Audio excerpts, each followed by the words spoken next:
I'm a world changer.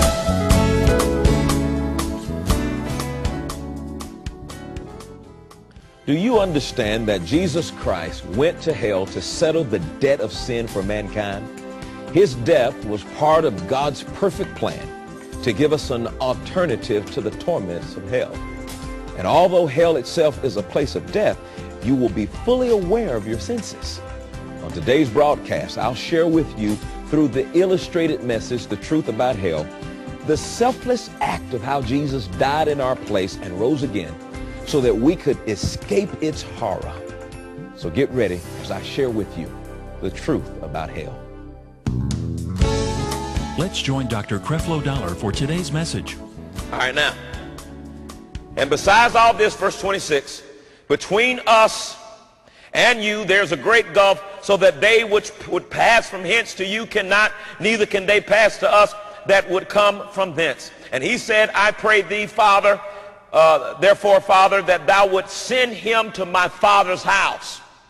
I have 5 brothers, that he may testify unto them, lest they also come into this place of torment, a place of torment. And Abraham saith unto them, they have Moses and the prophets, let them hear them. And he said, nay, Father Abraham, but if one went unto them from the dead, they will repent. How many of y'all believe that? I thought that too, but maybe if we can get somebody who was dead to go back and tell them, then they might believe you. You know how bad it is today? Even if Jesus Christ himself came up in this pulpit, most people wouldn't even believe, oh, that wasn't Jesus. And he said unto him, if they hear not Moses and the prophets, if they don't hear Creflo, Kenneth, and Fred now, neither will they be persuaded though one rose from the dead. Wow. Real event took place.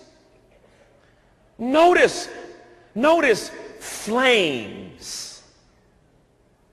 Verse 24. I'm tormented in this flame. So there's a fire there. Look at Matthew 5:22. I mean, you know, the world will tell you, oh, no. If I go to hell, then I'm going to have friends there. There'll be no friends in hell.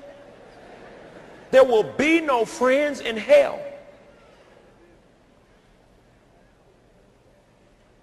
Matthew 5:22, but I say unto you that whosoever is angry with his brother without a cause shall be in danger of judgment. And whosoever shall say to his brother, Raca, shall be in danger of the council. But whosoever shall say, thy fool, shall be in danger of what? Hellfire. Look at Mark chapter 9. How many of y'all believe the word? Am I showing you these scriptures in the word? You're reading them, right? Mark chapter 9. Some of y'all feel like I'm setting you up. You don't even know what for, huh? Mark chapter 9, verse 43. Mark chapter 9, verse 43. And if thy hand offend thee, cut it off.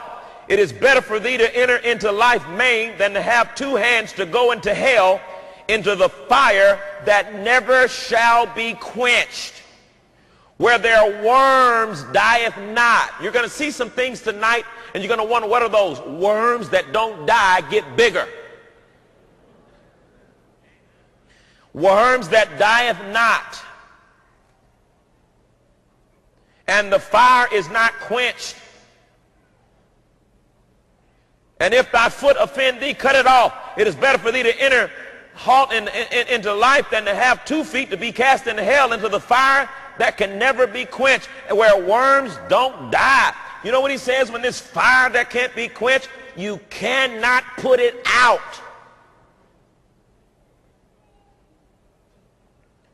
Let me give you clearly this illustration of what happens when you die. Ladies and gentlemen, my coat represents my physical body.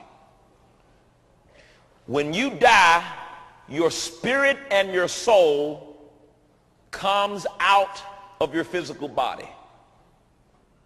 Your body falls to the ground because you're not in it anymore. So once you come out of your body, you now can see things you couldn't see before. You now see God and angels and heaven. They were always there, but you couldn't see them while you were in your body. But you can also see Satan and demons and hell. And you're trying to figure out what's happening because you're in a spiritual body and you can now comprehend spiritual matter just like when you were in a physical body and you could hold physical things. So naturally, you always heard from everybody when you die, you go to heaven, but you never got born again. You never made Jesus Lord of your life. So you immediately went towards the beauty of heaven. And you thought, this is so cool. And the angels began to surround you. And you thought you were going in. But you never made the decision. And all of a sudden, those who had a right to you, demons, come up behind you and grab you. They have a right because you never made the decision